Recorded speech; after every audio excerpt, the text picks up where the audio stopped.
What's going on, folks? This is our Friday version of the Knucklehead Podcast Network. Uh, some of you know us from the Pigskin Preview. Some of you know us from other places, but I want you all to start to know us for this, the Knucklehead Podcast Network. And basically what this is tonight is we're going to talk about a couple of things that are big in the news. And then we're going to do a segment that we used to do on the Tuesday show a lot. That we used to get some hate mail about because people said you're always talking about your home team. So now that we have our own network aside from the Tuesday show, we get to do our own homer stuff. So this is going to be something that's going to be going on throughout the year. We're going to bring on some homers. Obviously, there's going to be some Seahawk news. I wish it would be a different year, but hey, what are you going to do? But we're going to do some homer stuff afterwards. But we're going to start off with talking about some stuff that's in the news right now. I'm lucky enough to have Baltimore Blaine and Coach Shane McGowan, our mental coach, on air with me tonight. And this is going to be a quick show. But while there isn't a lot of news, there's some really important news. There's some stuff going on. So, Baltimore Blaine, how you doing tonight? Doing quite well, sir. How are you? I'm doing fantastic. You sound great. Oh, thank you. Yeah, I'm trying to work on the whole hardware situation in the off season, just like the players are. I'm trying to get all buffed up for the big rush coming up. So let's really quickly, and everyone knows I got something to say about this, but let's talk about Michael Bennett and what you see going on. We unfortunately don't have Mr. Hirsch, but just as opposed to the legal breakdown, just the emotional level on what you see going on with Bennett right now. I am as confused as everybody else, I think, as far as what's actually happened in Super Bowl 51 after the game. I'm kind of exhausted with it. I'm waiting for all the facts to come out, and then get all the information, and then make my decision on how I feel about it. Then that's one thing that I want to point out is we've gotten away way from innocent until proven guilty. And every time somebody makes an assumption or there's a tweet or there's a picture that, in a compromising position, everybody runs to judgment on it. The ruling is in before the court even gets into session. And real quickly, I'm going to pass this off to Shane, who has some background in law enforcement. The sheriff came out and said, "I think when a jury hears these facts, they're not going to be happy." Now, to me, that's irresponsible. How do you feel about that? We won't get too far into it, and I wish we had Hirsch here, and this is definitely something we'll talk about on Tuesday. But when a sheriff comes out at a press conference about a famous person and says, "I think when the jury hears this, they're not going to be happy before a jury's called," that's kind of like, it's Texas, but I don't know. I think that guy should shut up. Yeah. What do you think? Yeah. Go ahead, Shane. I'm sorry. Go ahead after Blaine. Blaine, go ahead and finish Shane? it off. Finish it off, Blaine. Oh no, I think that okay. I think that guy should shut up because there are times, especially when you're in that kind of position, where you're in, you're privy to more information than has been released to the public, that you're going to hint something, and form an opinion and throw your opinion out there. That's when you should come down with, I guess in football, I would say a suspension or a fine. I don't know how they handle it in the police department, but if he's going to come out and he's going to start mouthing off about his opinion, without the facts being out there before a jury is even picked, and say that they're going to be pissed off, that to me is out of line. This guy should not have a microphone in front of his face again, and he should have a stern talking to, if not taking his job taken away. It's called a stern. It's called the way you sway the voters, and that's what they do. You're swaying the public's eye into something else, and that's what every guy will do. That's been told to by politicians, whatever else out there. So that's really what's coming down to when a officer or a district attorney or whoever it is comes out and starts to give you a little inside tidbit. First off, it's called trying to persuade who's ever going to be a potential, say, jury or potential public's eye. And really, that's all he's doing. So it's always going to happen. It's getting worse and worse as time goes on, especially to high-profile athletes, movie stars, whoever it is, and celebrities. So that's all he's doing. I mean, that's what I'm seeing from this so far. All I know is that this whole thing is going to be a huge, huge distraction for that Philadelphia Eagle locker room. That's all I know. It's not a good scene for them coming off the Super Bowl like that. They didn't need him in the first place, and I don't know why they went and got him. And I said that before, and I'll keep saying that again. You could have gotten someone else. And I think they're going to look at it after when it's all said and done, too, is that, oh, man, maybe we did make a mistake on this one. Mr. Rose, what do you think about that? I think you're crazy. I think that what the Eagles do, crazy, not about the legal part. I think that what's coming with him is a problem. We're going to get into the Homer side in just a second after we talk about Odell Beckham. But the idea that they got rid of him because of the political side is it's nonsense for people who follow and understand the team. Once again, it's so silly. I'll say this over and over again, and on Tuesday we'll let Mr. Hurst talk about the legal side of this. He has disabled people in his family who both his brother and he give to organizations to help disabled people. He and Doug Baldwin's father was a law enforcement officer for 35 years, and even though he's famous for dealing at the anthem for police brutality against African Americans, their charity is donating money to police stations to pay for de-escalation training. And those are things that people don't know, and this is stuff that came up in Vegas, and maybe he's a little bit aggressive and what's going on. As I understand it, he was running to the gate to jump over to see his brother after he just won his first Super Bowl, and those guys are really tight. And I don't know, I don't want to sound cold about this, but I'm not sure what. I don't know. I'll let that go, but I'm not sure how there is someone blocking a entry or security person.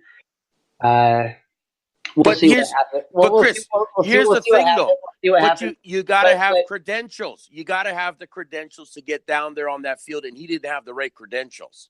That's what it also got to come down to as well. Again, it's an athlete, a high-profile athlete, thinking that he's bigger and better and above everybody else at times too.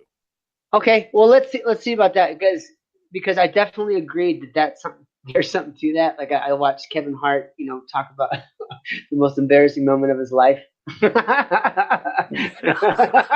Why? What happened? When he was drunk trying to get down there. But definitely, what we do want to bring stuff on here. We don't want to be one of those shows that just pops off, half cocked until we get the facts. So by Tuesday, hopefully we'll have some facts. But hopefully we've stimulated some conversation because it's interesting. And I'm more on the we have defense attorney and whatever you want to call me and police on the other side. So Chris, I just wanted to say, on right now, I don't have a dog in this fight. I just don't see it going down. I don't see it going down fairly, and and that's the way that we handle things. Unfortunately, a year later that they filed the charges. Well, I think that's a strategical thing with the lawyers. The whole testimony is eyewitnesses, and it comes out a year later. I just wanted to say real quick, guys, that the listeners, if they need, if they have any questions that they want to pose to us on this subject or any subject they hear, we'll get back to them with an answer on a future podcast or even one-on-one. You can send your questions to knuckleheadpods@gmail.com. And we'll get back to you as soon as we get your emails, and as soon as we can answer the question, we will. And on Twitter, go ahead, guys. Blaine, you got our Twitter going. What's our Twitter? what is it? The Knucks I don't I just had it. Go ahead, Mr. Chris. At the Knucks. Well, we're gonna send out something special for Twitter. Send us an email, and we have a Twitter and Facebook release we're gonna do after the draft. So please hit us up on our email, even if you're people that talk to us regularly on chat. Make sure you get to us on the email so we can get our email list started. That's knuckleheadpods@gmail.com, and we'll get all that sent out to you. But we're having a lot of fun, and this is going to be a great year. But we're still on our Tuesday show with Mancini, but this is going to be a fun year. So all right, Shade. So with Mr. Hirsch. With Mr. Hirsch, with Coach Christopher, with our friends from Dallas, Washington, our buddy from Carolina. We're gonna try and drag Luis Estrada on here. You know, when we can get him away from his real job and get him to hang out with the knuckleheads. We're gonna do a lot of things, and there's gonna be a lot of shows. Jay. I'm sorry, I was tough. No, that's fine. That's fine. And there's gonna be some shows with just you guys going on. So I think we've set it up enough, and we'll get some background with our resident attorney, Mr. Hirsch, about that case as he just turned himself in. I just want to kind of put it out there that I thought it was let me ask you one last question, Shane. Is it irresponsible for a sheriff who's supposed to be, I made the arrest and the court's going to decide and the people are going to decide in the jury, to say, I think when the jury gets in there, they're not going to be happy? Of course it is. There's no question about it. Look, I'm not going to condone when you start doing things like that, by all means, because like I said, all you're doing is swaying the public's eyes, the public view, defenders, everybody else like that. And helping the defense, right? Big time. And look, it all comes down to this, is that if you've got the evidence, if you've got the proof, if you've got everything, and Mr. Hirsch will be the first to tell you all this, he would say you don't need to start spreading the laundry out there because it's all going to come out in court anyways if you've got that backing. But if you have to start playing dirty politics in that way and going outside the box like that and trying to get the public to get more stirred up over it and damage the credibility of somebody as well by saying that's pretty low. And I will never condone anything like that. So it seems to me like the state, county, city, whoever it is that's charging him is kind of shooting himself in the foot. And speaking of shooting themselves in the foot and potential shooting themselves in the foot, let's talk a little bit about Odell Beckham. Because that guy is a shooting himself in the foot waiting to happen. But he has come out and said he wants to go to LA. And LA has made a couple of offers. Now the Giants want 2 first-round picks. I mean, if they get Beckham, is this really like? I mean, in the NFL, there's so much parity, but wouldn't this really look like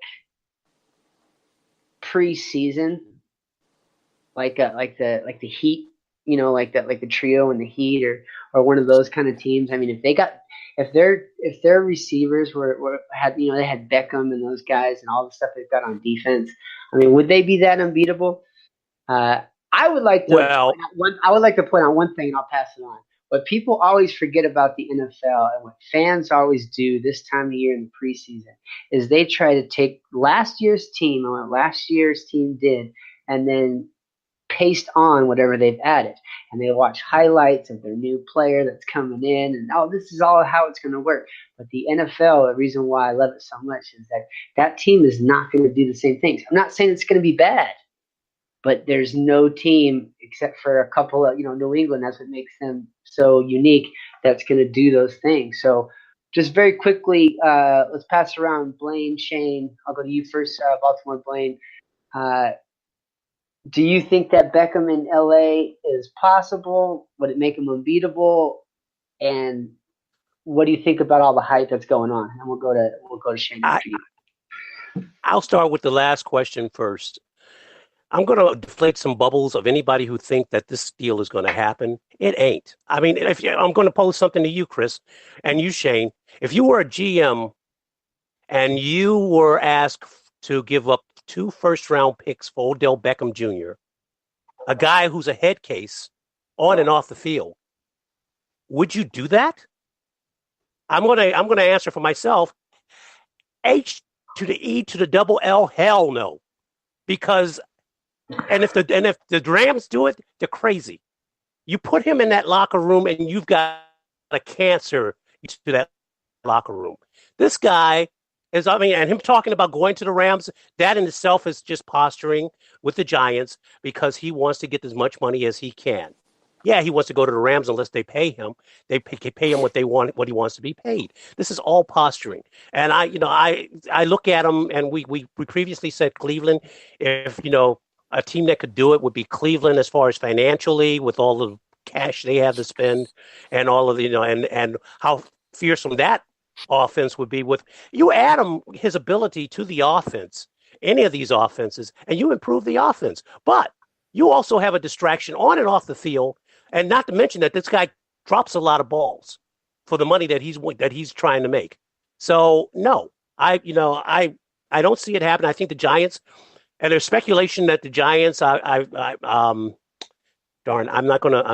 sorry, I can't credit the source that I heard, but it was there's speculation that the Giants were not getting what they wanted when they put it out there that they were open to listening to trade offers for Beckham, and they were getting less than they thought they were going to get. So now they throw out this 2 first-rounder deal to try and save face, and as a PR move. It's ridiculous. It's ridiculous on both sides. It's post draft negotiation and pre-draft negotiation also very different. So Shane, what do you think about Beckham and possibly going? Because I think the Giants should do it. I think they should take a first and a couple other things and take whatever they can get rid of the headache because they're in 100% rebuild mode. But that's just my opinion. Shane, go ahead. But Chris, would you give two first-round draft picks? No, but they'll take less than that. I mean, it's a negotiation. Like no one puts out in public what they're actually willing to take in their negotiation. That's BS. You're always gonna give up your first round. There's no question about that. Yeah. For them saying they're to give up 2, no, it wouldn't happen. You'll give up like a second round next year with possibly a third in it or something like that. But I mean, and maybe even a player somewhere in there, whatever else. But I mean, you're always gonna go for the gusto right off the hop. But my thing is that as much as yes, he'd like to go play in L.A. with Gurley and Goff and everybody like that. There's no question about that. But I still think that there's other teams that are looking and saying, you know what, we could use this guy. What about the Saints? What about New Orleans? How much would that help their offense with the tailbacks that they've got? Breeze is under contract. Their defense played up fairly strong. Can they make an attempt to do something like that too? They're not even close on the cap though. That's the problem. They'd have to get rid of that. And so that's what I'm saying. So they would have to give up somebody. Or you got Atlanta. What about Atlanta? How would Atlanta fit into the picture as well? There's a lot of other teams that I still think that are still looking and saying, can we juggle some things to maybe make this work and still be cap friendly in some ways? And I know go ahead.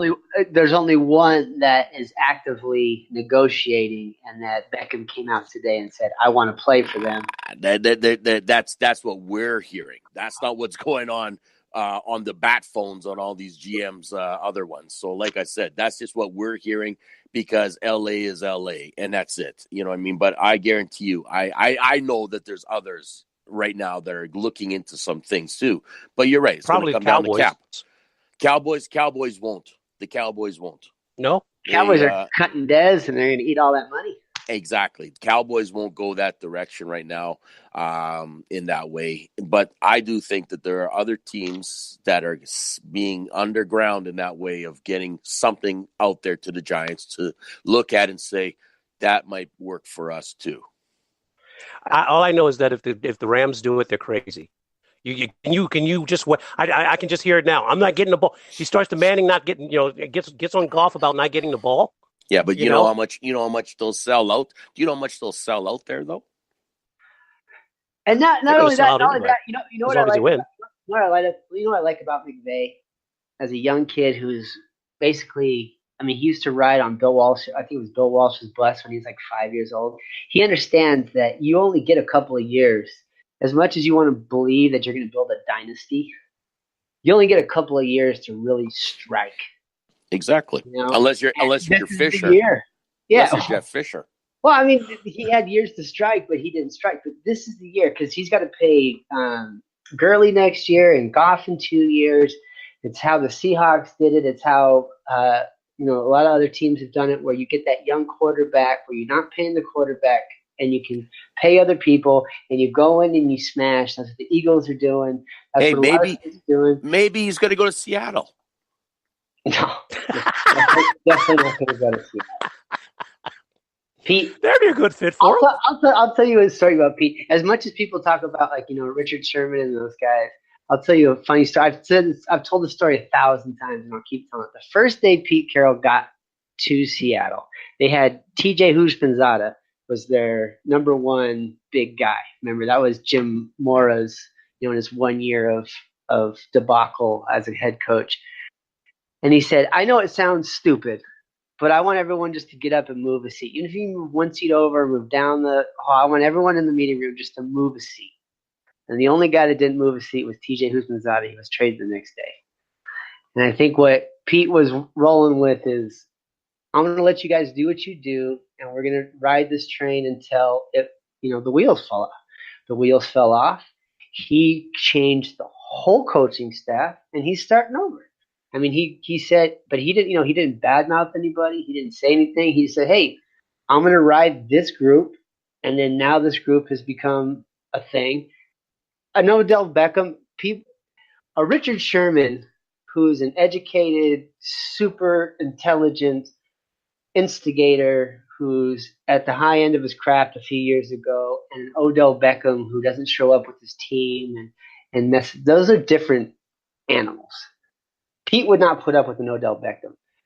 A political person, someone that shows up and coaches and does that kind of thing, that they'll put up with. But an Odell Beckham, I won't show up to practice kind of guy, no.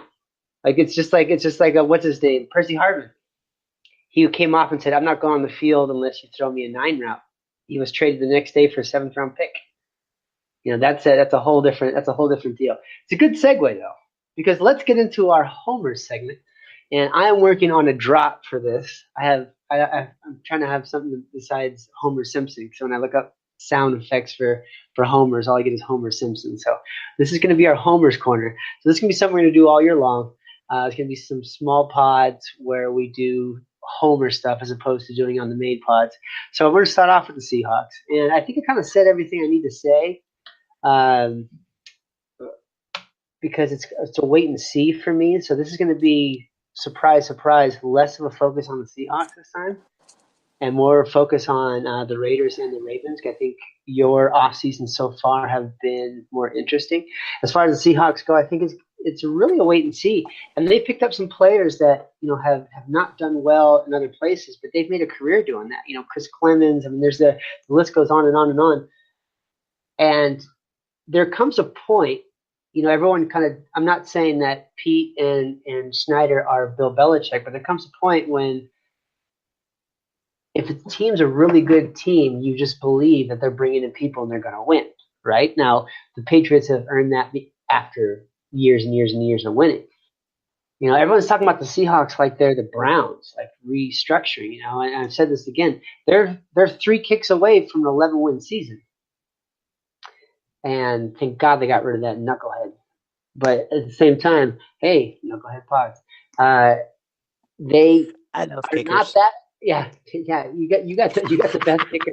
You have a kicker that says, "I look at kicking as if it's an opera," and he's the bad boy, man. He kills it. But let's talk about this because it's interesting. So we're gonna kind of pass on the Seahawks a little bit because I'm gonna focus on that in some future pods. And since I got you two together. Can I get some back and forth between the two of you about Michael Crabtree? And I wish Hirsch was here because I don't think that Carr can throw the balls that Aaron Rodgers can to Jordy. So, ready, fight. Oh, I'm glad they got rid of Crabtree. I'm glad we got Jordy. No question about that. Gruden's coming in there with a whole different style. He's going more of the seasoned players. And he also, just like I said, released the kicker. I mean, Mr. King is gone. Maybe he'll go to Seattle. But again, he's releasing a guy to save a couple mil on the cap. He's releasing a guy that's also gotten penalties, for Pete's sakes, out there. How did your kicker get penalties? So like I said, he'll probably go. He'll go to Seattle. He'll help Seattle out there. So that's why it'll be okay there. But like I said, though, trash talk this early.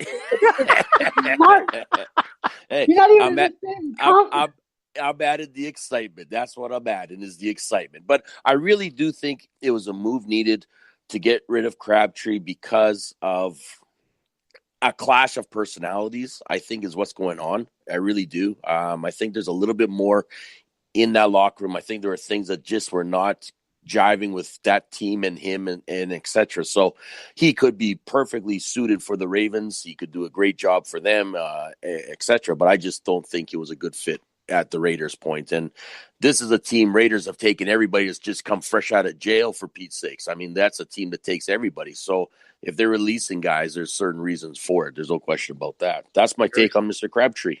Where receivers go to die in Oakland. So Blaine, 1 year prove it deal, Crabtree, and in my opinion, Jordy. No. He's throw him open. I think he's a 3-year deal. I'm sorry, Jordy's on the 1 year. No, is he? No, Crabtree's on a 1 year deal. Crabtree's on a 3-year. Jordy's got a couple of years. Okay, well, I'm wrong on both sides then. I apologize. I must be looking at the wrong thing here. But too much. That's John Brown is on a 1 year. John Brown's on the 1 year. So what do you think about Flacco's weapons for this year coming up? I think they're going in the right directions. The one departure that I wish hadn't happened is Mike Wallace.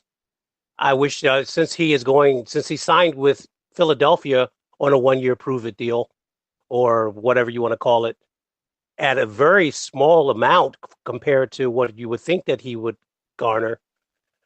Seeing his stats over the last 2 years with the Ravens and with also in the league as far as 50-yard catches or more, I think he had 8, and the closest other receiver in the league came to 6 or something like that.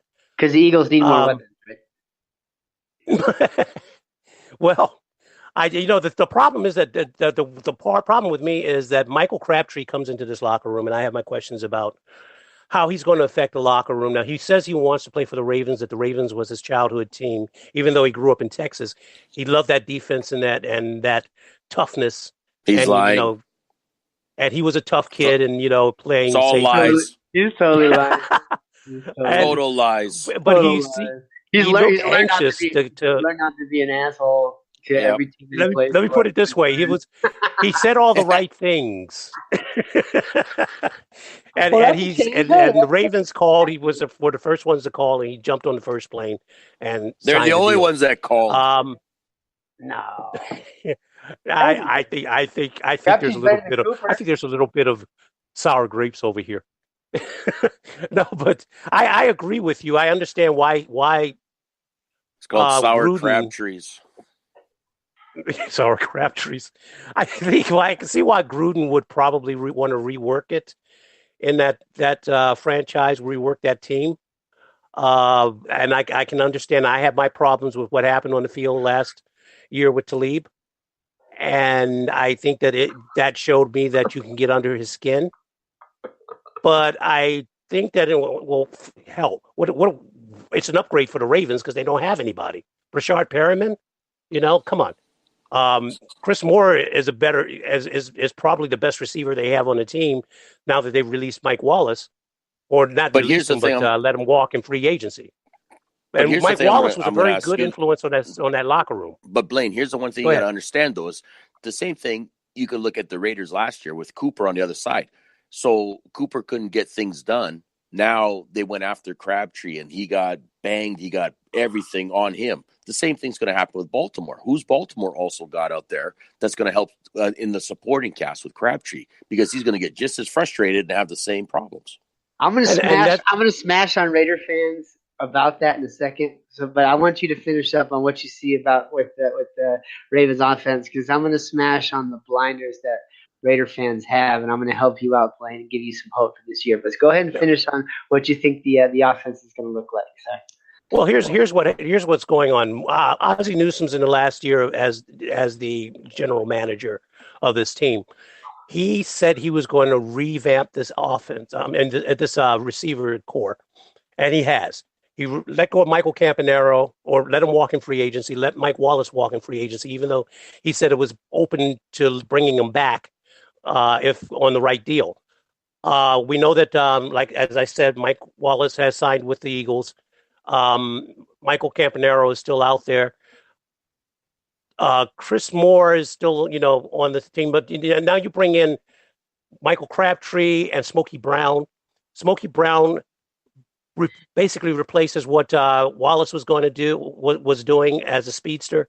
You have the possession receiver in Crabtree right now. They're looking to add one or two more. At least I'm thinking at least two more targets for Joe Flacco in the draft, and probably another veteran if they see one that appeals to them in free agency, because they're still looking at. They brought in a couple of who is it, Snead and I can the Bears receiver. I can never remember his name right off the top of my head, but they're still revamping. My point is they're still revamping this receiving core. They also need a tight end. Watson just re-signed with the Saints. Saints, yeah. So they need to revamp, bring in another tight end, which I think they're probably going to get in the draft, or it's going to be somebody undrafted. Joe Flacco is going to have a good year. Joe Flacco is healthy. You saw how he came on at the second half of last season with the weapons that he had. A lot of the stats that where it looks like he, as far as his completions, weren't his fault, because there were a lot of drop balls in his team. Okay, so and that's what they're looking at. So real quick, go ahead. Before we get to the mess, before I smash on the Raiders and give Coach Shane a chance to defend his team and perception of his team, this is something that we've been talking about for the last couple of years. Would you rather have had the corner or the tight end from last year's draft? Remember, we had the big. Oh, you're talking to me, Howard? Yeah, Howard. Oh. or Humphreys for the draft. I like what Humphrey did. He shows that he's going to have a future on this team. He showed, signs that he is that he's going to be a force on this team. However, and as the season, went on and drew out, it was apparent that they need offensive weapons for Joe Flacco. Now Howard didn't show much with the Bucs, but he would have been used a lot differently in this offense. Joe Flacco loves to go to his tight ends. And it says a lot to me that they paid the other tight end in Tampa. I'm sorry? It says a lot to me that they paid a contract to their other tight end in Tampa as opposed to banking on Brate. They paid Brate as opposed to banking on Howard as the what's going to come up. So speaking of people misconstruing reality versus what looks like, I love this in fantasy. People always pick Derek Carr and Amari Cooper high up on drafts in season-long fantasy. Do you guys understand that Derek Carr is and they got every right to. Is out of the top. He's never finished in the top 15 in his career. And people talk about Crabtree like he's bad and Cooper like he's good. Crabtree has outperformed Cooper like by a mile. And if you did it like the what's the thing where you cut off the best and the worst? You take off those the worst game and the best game of both receivers, Cooper has like 2 good games a year, and that pad his stats. He's not that good. Carr is not that good. It's And, called the offensive coordinator. okay, well, now they've gone through 3 now. So here comes the here comes number 4. You're gonna look at no. You're absolutely there you go. correct. There's the question. There's the question. What's the question? I know what it's like to have a losing season or a disappointing. Oh, I mean, my team had a disappointing season last year, but I lived through disappointing seasons for 20 years of my life. I know what it's like to have someone come in and be like, yeah. And I can imagine what it would be like to have a former coach that came in. But sell us, and then Blaine can tell you why you're wrong, because I know he's going to agree with me. Why is Gruden gonna bring this team back? Tell me why. Tell me why. Because they're moving to Vegas, baby. Yeah. No, you know what? You can break down all those stats. You can go like you said with the car and how everybody, you're right, has them on this big pedestal in that way and everything like that. The bottom line though too is, and we can look at all the players out there and everywhere. The thing it comes down to is the coordinators too that call these plays. You got coordinators that are not calling decent plays half the time either. You know you're going to be double teamed, and they're not letting things happen. And it's getting and Carr needs to make better decisions. I'll give you credit on all that. There's no question about that. But I mean, again, there are certain things that have to happen. It starts with the coaches as well. So this year, I'm definitely expecting a better year out of that team. There's no question about that. They're going to come in hungry. I guarantee you they're going to come out there and do a lot more this time around. Bears and Raiders, they are one step above because they got rid of their old busted coaches. Yeah, and look at Del Rio and Fox being gone is a step up no matter what happens. Sorry, go ahead. And no, but I mean, like I said, yeah, you start with the coaches. You start with you're picking up other players and certain things to get some veteran status in there. You're going to get some hungry blood in that pack. There's no question about this. You know, I mean, how the season goes, you're not going to know because injuries are going to play a factor in many ways too. I mean, all of a sudden, like I said, your precious Russell Wilson's one hit away from going out if he's got to keep running by himself out there. He's got no running back. You know what I mean? So there's a lot of things that are going to happen. Flacco can't even run. I mean, that's the other thing. So, like I said, it's going to be a real tough season out here. I'm loving it. Yeah. Hey, people on the field have said Flacco will surprise you that he's faster than he looks. Of course, because he's scared. But that doesn't mean he's going to run in the right direction, you know. So, I mean, like I said, there's a lot of things that are going to happen. I will say this, though, is that when Cooper was not on his game, double teamed, and things weren't happening, they did go to Crabtree. He made some spectacular catches. But that's why I said, though, is he also has the disciplinary problems, too. He wasn't as consistent on things. Now they bring in Jordy. We'll see what happens there. And that's what I'm saying is there's going to be a big uprise, a big change in my Raiderville. I agree with Chris, though. And real quick, of course you agree with Chris. Before you jump in and agree with me, I think that Aaron threw Jordy open, whereas Carr threw it up for a tall Crabtree. And I think it's called jump ball. Yeah, but I don't think Jordy's a jump ball guy. I think Jordy's a guy that won't have to be. Well, not every time. Though. All right, Blaine, take that comment, please.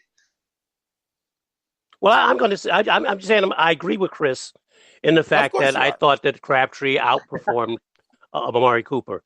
And Amari Cooper has been injured though too. Don't forget, Amari Cooper was injured with that ankle. No. Well, I had Crabtree on my fantasy team, and he was saving me on the chances that on the times that I could be saved. You went against your own team of Baltimore? Oh my God! Actually, no. I had Crabtree and the rest of the Ravens' offense. Yeah, no. And defense. Do you know why Blaine lost? Because he had Macklin, Flacco. Well, there's your first one. Flacco was a backup. You had two. I played Brady all year now. Come on. One week you had 2 Baltimore running backs, a Baltimore tight end, and a Baltimore receiver on your fantasy team. It might have been a bye. Hey, No, it was my no, first. not It was my about. first time. Give me some. Give me some And slack. for those of you who want to be involved in our fantasy team coming up, we do have the Knucklehead Fantasy Project. It'll be the same kind of logo, except it'll be Seahawk colors. Sorry, I made it. What are you going to do? And we're going to have our fantasy coming up. I have to We're cover trying to my eyes. we're going to have to do 18. We're trying to do 18 teams involved with Mancini and the Knucklehead Pod Group, as well as some listeners like we did last year. Last year, I took over my girlfriend's team and my team and two listeners, and those were the four people in the semifinals. Yeah. And Well, we ended up in winning. defense of myself, Well, Yeah. in defense of myself I'm and glad my there's team. you What's only my had name? 4 in your What's team. my name? What's my name? We're gonna find out, but this year we're all gonna get a chance to talk some smack to each other, and we're gonna do some smack talking online, and we're gonna see what's going on. So real quick before we get off here, this is in our first homer section. I want to see Shane. You've kind of like danced around it. Do you think that Gruden coming back and making more money than any coach in history is a good thing? You know what?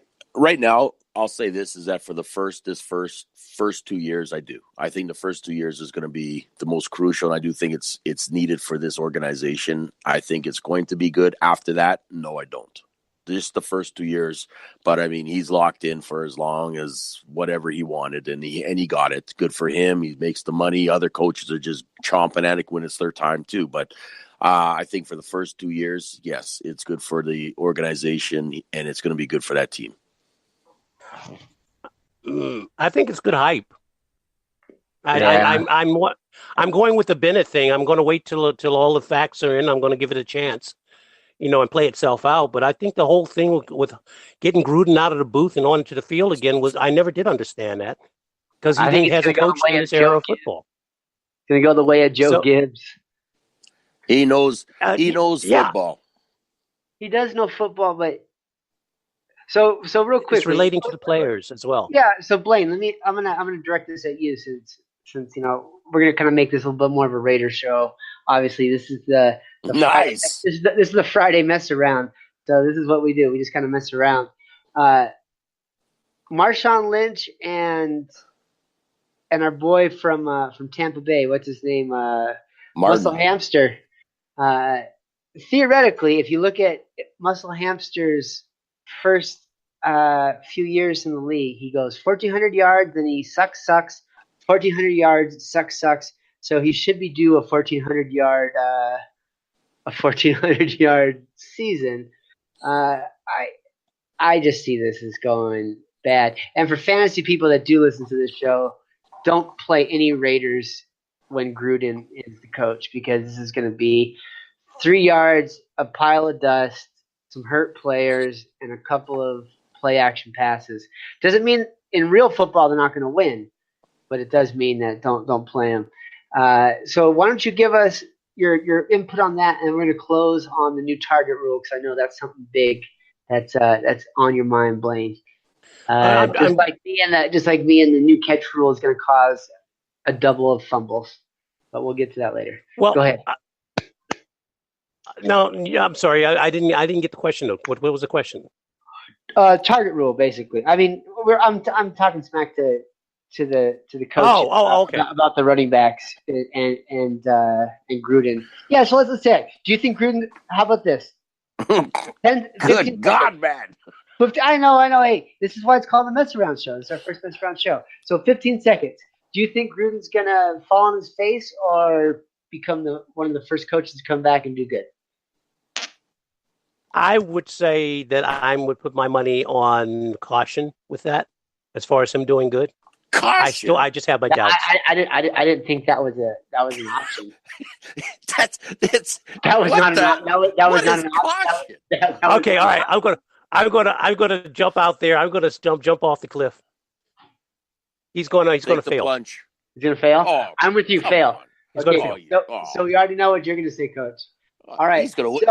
We're going Super Bowl, man. What do you mean fail? You guys both suck. We're all going to Super Bowl. You're just going to Vegas. Not with Flacco. That was awesome. I'm gonna keep that right there. We're going to the Super Bowl. Raiders are going to Vegas. We need to get that soundbite targeted.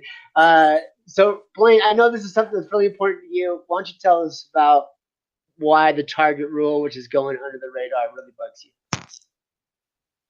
Okay, so first of all, they're trying to say, well, we don't want to call it the target rule. So anyway, all of that aside, if you lead with your helmet against an opposing player, it's now illegal, and I'm going to read the rule to you. It is a foul if a player lowers his head to initiate and make contact with his helmet against an opponent. The player may be disqualified.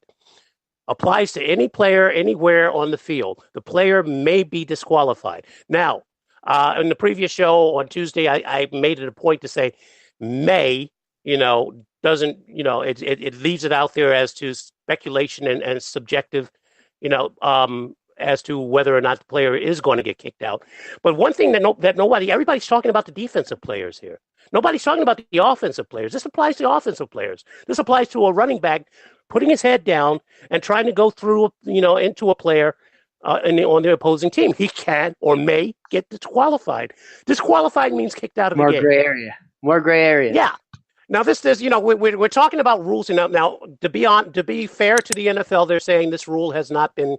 They're still working on the language, and it has, and they're bringing people in to give the final language to this rule. But as they're putting it out right now, this is just going to make more of a headache and more turn off the fans even more when you find that Marshawn Lynch is running with his helmet down into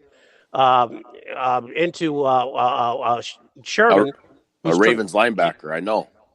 Yeah, and he doesn't get kicked out. And that's you're absolutely correct though.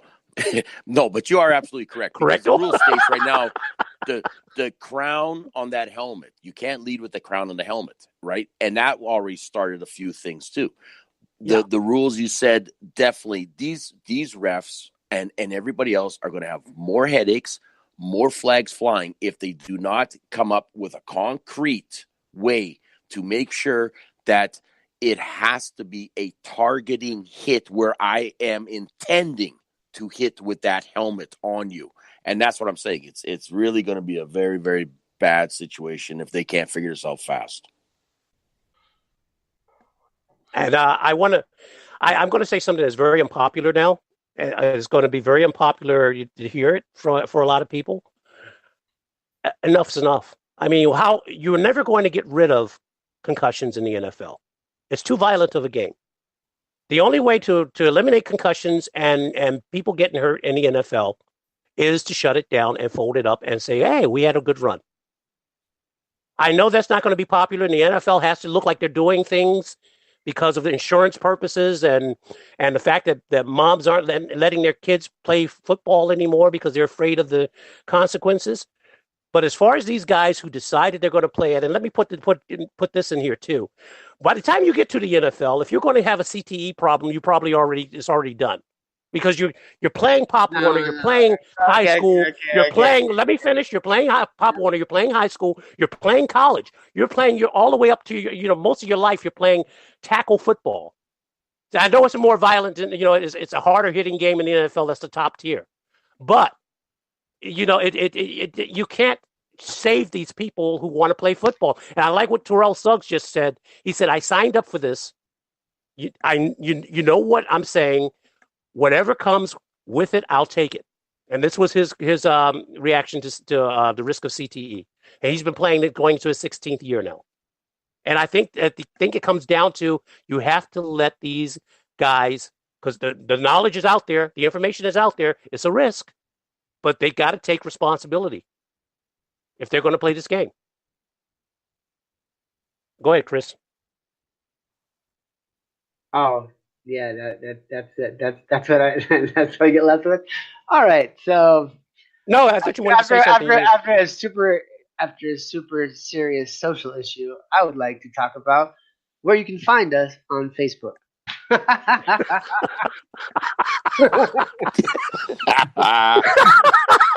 I'm gonna try I hear a splash. Well, I'm gonna say that we love Blaine, and we all have our opinions. I disagree with Blaine on the fact that every person that plays football at that point has some mental stuff, but that's something we're going to talk about a little bit later on this year, and we're going to actually bring in some people smarter than me to disagree with Blaine or to agree with Blaine. It depends. But why don't we talk about Coach Shane McGowan on the mental coach, where we can find you and what's going on with you, and besides this place, what's going on with you in your career? Oh man. Well, first, I've been cut up all night by you guys, so yes, it's nice to finally be able to talk about me. You can reach me at my website is www.mentaledgeperformance.ca, or you can email me coach@mentaledgeperformance.ca. I also write for USA Today and also Train Fitness Magazine as well, and I also have my other show that I do on Fox Sports on Sundays called On Air with the Coach, which we promote this show all the time as well. So it's always a pleasure to Dina and all the big listeners that love to hear us. But we do need to get you guys emailing us with your questions so that we can talk about it on air here too. Knuckleheadpods@gmail.com. That's knuckleheadpods@gmail.com. You can also find us on YouTube, where you'll find this. We're going to launch just after draft, so we'll have some stuff. So if you guys are hearing this before, you can tell everyone in the world, we heard this before it was even launched, but we launched just after draft. We still do our pigskin stuff. And Baltimore, Blaine, do you have anything to say for yourself and your Ravens, and what's going to happen? I just wanted to say, go ahead. No. That's it. That's it. He's done. Oh, that's it? Yeah, that's it. No, I just wanted to point out that knuckleheadpods.com. Knuckleheadpods at gmail.com. There's one knucklehead. There's only one knucklehead. There's only one knucklehead. Well, there's more than one knucklehead, but what's the name is Knucklehead. And then there's Blaine. At gmail.com. We're all there's knucklehead. That's for sure. There's knucklehead without the S. Okay, yeah, so it's knucklehead pods as more than one pod at gmail.com. Okay. Hopefully, maybe not after tonight. I got that out. All right. I think my Ravens are going to be a force to be reckoned with. Just watch out. I just want to remind everybody who's out there smashing on our three teams that the smartest brains in the league had the Rams with 2 wins last year and the Bucks with 12. And I'm going to bring that stat up over and over again. The smartest people in the league and Shane? in the preseason, 2 wins and 12. Oh, yeah, and the Raiders are going to the Super Bowl. That was the other one. If Carr stayed healthy, the Raiders are going to the Super Bowl. It would have happened. If elephants could fly. Hey, Shane, what happens in Vegas stays in Vegas, by the way. Oh, there's going to be a lot in Vegas. Don't you worry. Many Super Bowls. Well, tonight, folks, on our intro and our outro music, we have a New York Giant. We have Nas taking us in and out. So, just so you know, this is kind of the mood we're in, and we appreciate all you guys. And I hope that all of you have a wonderful, wonderful evening. And thank you for tuning in. And if you're tuning in for the first time, stay tuned to this channel. Hit the subscribe or the like buttons on YouTube.